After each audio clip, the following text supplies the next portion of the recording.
Welcome back.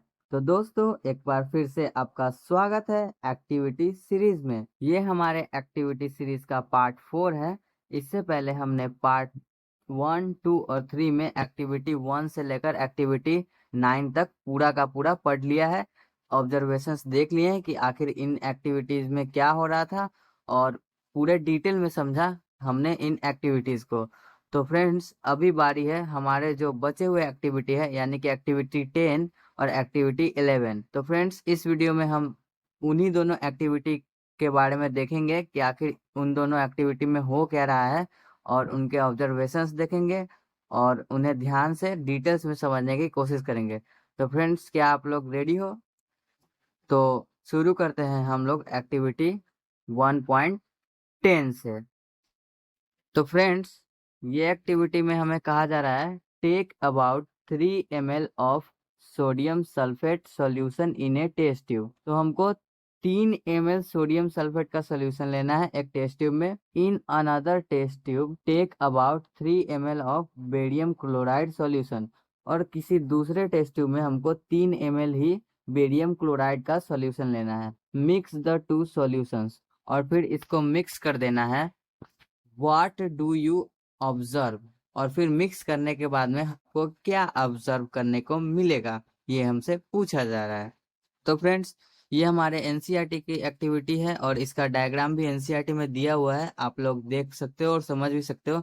यहाँ पे देखिए ये वाला जो टेस्ट ट्यूब है इसमें सोडियम सल्फेट का सॉल्यूशन था और ये जो सॉल्यूशन है वो बेरियम क्लोराइड का है ये वाले टेस्ट ट्यूब में। और देख सकते हो आप लोग जब इन दोनों को मिक्स किया जा रहा है यानी कि बेरियम क्लोराइड वाले टेस्ट ट्यूब में सोडियम सल्फेट को जब डाला जा रहा है तो यहाँ पे आप लोग देख सकते हो ये छोटे छोटे वाइट इनसोल्यूबल यानी कि आप लोग कह सकते हो ऐसे कुछ सबस्टांसेज है जो कि पानी में सोल्यूबल नहीं है। अगर होते तो हमको ऐसे दिखाई नहीं देते।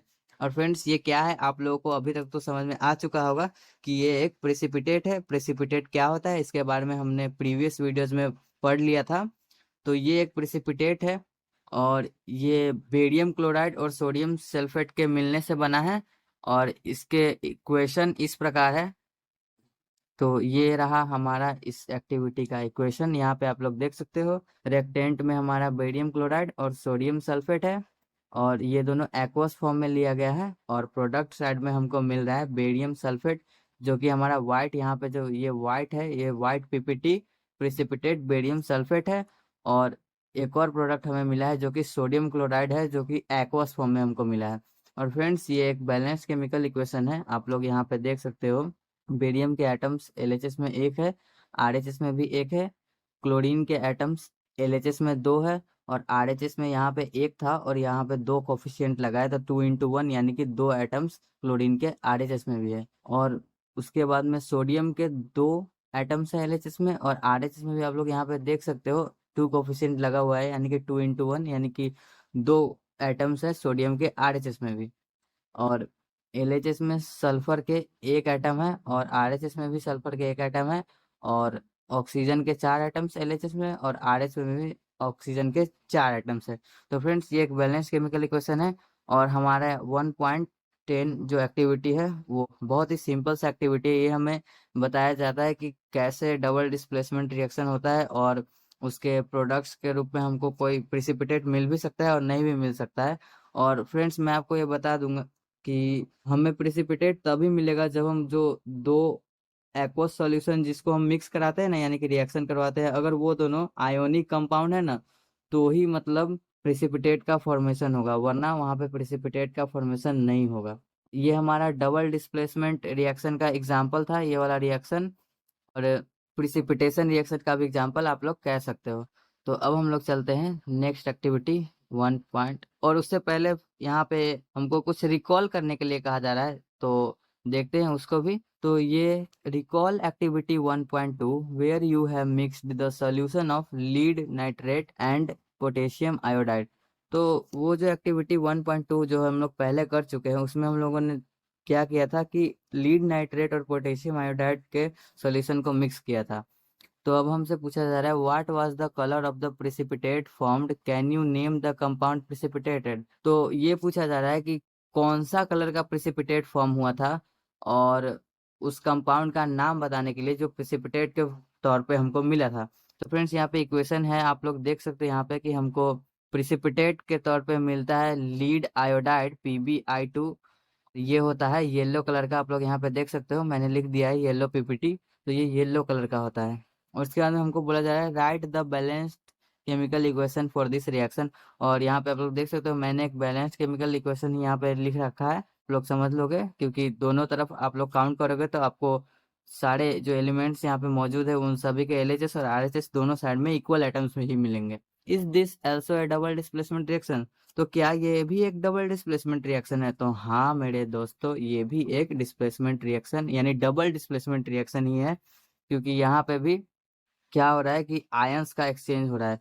जैसे कि लीड के साथ इधर नाइट्रेट था LHS में, और RHS में आप लोग देख सकते हो लीड के साथ आयोडीन है, यानी कि यहाँ पर पहले आयोडीन पोटेशियम के साथ था लेकिन अब लीड के साथ है, तो यहाँ पे एक्सचेंज हुआ है आयंस का, इसीलिए ये एक डबल डिस्प्लेसमेंट रिएक्शन है।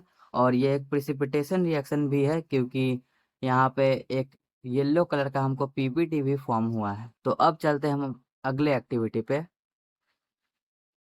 तो हमारा अगला जो एक्टिविटी है वो एक्टिविटी 1.11। तो ये है हमारा एक्टिविटी, और ये बेसिकली ऑक्सीडेशन रिडक्शन वाले टॉपिक से रिलेटेड है, तो इसको भी देखते हैं हम लोग। Heat A China dish containing about 1 gram copper powder. एक चाइना डिश लेना है और इसमें कॉपर पाउडर रखना है और उसके बाद में उसको गर्म करना है। What do you observe? और हमको क्या ऑब्जर्व होता है ये हमको बताना है। तो यहाँ पे आप डायग्राम से समझ सकते हो कि एक चाइना डिश है और उसमें कॉपर पाउडर लिया गया है और इसको गर्म किया जा रहा है एक बर्नर के द्वारा। और यहाँ पे आप लोग देख सकते हो एक वायर गॉस का यूज़ किया गया है, क्योंकि अगर हम लोग सीधे उसको हीट करेंगे तो हो सके तो वो चाइना डिश कहीं गर्म की वजह से टूट जाए, इसीलिए एक वायर गॉस का यूज़ किया गया है। और इसमें क्या हो रहा है कि ये जो कॉपर है वो गर्म करने पे इसमें ऑक्सीजन के साथ रिएक्ट करके ये कॉपर ऑक्साइड का फॉर्मेशन कर लेता है, जो कि ब्लैक कलर का होता है। और यहाँ पे जो आपको यहाँ पे जो इक्वेशन दिखाई दे रहा है वो एक बैलेंस्ड केमिकल इक्वेशन है, आप लोग देख सकते हो। यहाँ पे कॉपर जो हमको रिएक्टेंट है और ऑक्सीजन भी रिएक्टेंट है। यहाँ पे हीट एक कंडीशन था इसलिए इसको एरो के ऊपर लिखा गया है, और प्रोडक्ट में हमको मिला है कॉपर ऑक्साइड जो कि ब्लैक कलर का होता है। और कॉपर जो रिएक्शन से पहले होता है उसका कलर रेड ब्राउन होता है। और उसके बाद में इसी से रिलेटेड एक और बात हमारे बुक में कहा गया था कि अगर हम लोग ऑक्सीडेशन कर देते हैं किसी रिएक्शन में तो उसको रिवर्स करने का या फिर उसको उल्टा करने के लिए क्या कर सकते हैं हम। तो यहाँ पे देख सकते हो एक और मैंने इक्वेशन लिखा है, इस इक्वेशन को भी आप लोग समझ सकते हो कि इस इक्वेशन में हुआ क्या है कि ये जो हमारा कॉपर ऑक्साइड जो इस एक्टिविटी में हमको मिला था उसमें हमने हाइड्रोजन को ऐड किया, यानी कि हाइड्रोजन के साथ उसको रिएक्ट करवाया, और वो भी in the presence of heat, यानी कि फिर से गर्म कर किया कॉपर ऑक्साइड को और उसमें हाइड्रोजन के साथ रिएक्ट कराया। तो हमको फिर से मिल गया Cu यानी कॉपर, जो कि रेड ब्राउन था हमारा रिएक्शन से पहले, वही हमको मिल गया। और H2O मिल गया वाटर, यहाँ पे हाइड्रोजन के साथ ऑक्सीजन ज्वाइन हो गया और बना दिया वाटर। और यहाँ पे ऑक्सीडेशन और रिडक्शन दोनों प्रोसेस हो रहा है इस वाले रिएक्शन में, क्योंकि आप लोग यहाँ पे देख सकते हो ये जो सेकेंड वाला रिएक्शन जो मैंने अभी दिखाया आपको कि कॉपर ऑक्साइड और हाइड्रोजन का, तो इसमें कॉपर ऑक्साइड यानी कॉपर के साथ ऑक्सीजन था, लेकिन रिएक्शन के बाद यहाँ पे सिर्फ कॉपर है, इससे ऑक्सीजन हट गया है, यानी कि कॉपर ऑक्साइड का रिडक्शन हुआ है।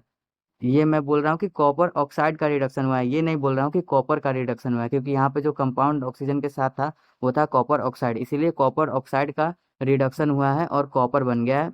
और हाइड्रोजन इसका होता है ऑक्सीडेशन इस रिएक्शन में, इसीलिए हाइड्रोजन के साथ ऑक्सीजन जुड़ गया, इसका ऑक्सीडेशन हो गया और बन गया वाटर। और इसको अच्छे से समझने के लिए एक और यहाँ पे डायग्राम आप कह सकते हो इसको, जो कि बना हुआ है, यहाँ पे आप लोग देख सकते हो कि removal of oxygen is equal to reduction, यानी कि अगर ऑक्सीजन हट रहा है तो रिडक्शन हो रहा है, और addition of oxygen is equal to oxidation, यानी कि यहाँ पे हाइड्रोजन में ऑक्सीजन ऐड हुआ और वाटर बन गया और इसका ऑक्सीडेशन हो गया। तो फ्रेंड्स, और यहाँ पे एंड होने से पहले एक और एक्टिविटी को हमको फिर से रिकॉल करने के लिए कहा जा रहा है, तो उसको भी एक बार रिकॉल कर ही लेते हैं।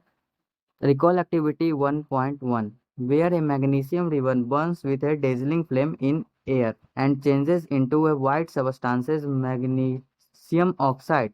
Is magnesium being oxide or reduced in this reaction? तो ये जो हमारा पहला वाला रिएक्शन जो था हमारा एक्टिविटी 1.1 में, जो पहला एक्टिविटी था उसमें हमको क्या कहा गया था कि मैग्नीशियम रिबन को बर्न करना है in the presence of oxygen. और हमको क्या मिलता है ये, तो हमको यहाँ पे प्रोडक्ट मिला था मैग्नीशियम ऑक्साइड जो कि वाइट कलर का था। और गाइज यहाँ पे ये एक ऑक्सीडेशन रिएक्शन है, क्योंकि आप लोग भी सीधे सीधे देख पा रहे होगे कि यहाँ पे ऑक्सीजन ऐड हुआ है मैग्नीशियम में, यानी कि एक ऑक्सीडेशन रिएक्शन है। और गाइज यहाँ पे मेरे से एक चीज़ छूट गया था, तो आप लोग इसको इग्नोर कर देना, क्योंकि यहाँ पे मैंने 2 नहीं लगाया है, तो यहाँ पे 2 मैं लगा देता हूँ। अब हो गया ये एक सही इक्वेशन, क्योंकि ऑक्सीजन कभी भी एटम के रूप में पार्टिसिपेट नहीं करता है रिएक्शन में, वो हमेशा एक मॉलिक्यूल के रूप में पार्टिसिपेट करता है, इसलिए यहाँ पे 2 लगाना जरूरी था। O2 यानी कि एक ऑक्सीजन का मॉलिक्यूल है। तो फ्रेंड्स यहाँ पे होता है हमारा एक्टिविटी सीरीज का द एंड, मतलब एक्टिविटी सीरीज का द एंड नहीं हुआ है, सिर्फ चैप्टर 1 के एक्टिविटी सीरीज का द एंड हुआ है। इसके बाद में हम लोग आपके लिए और भी चैप्टर्स के एक्टिविटी सीरीज लेके आएंगे। तो तब तक के लिए गुड बाय, और keep liking and keep subscribing and keep supporting. Thanks for watching.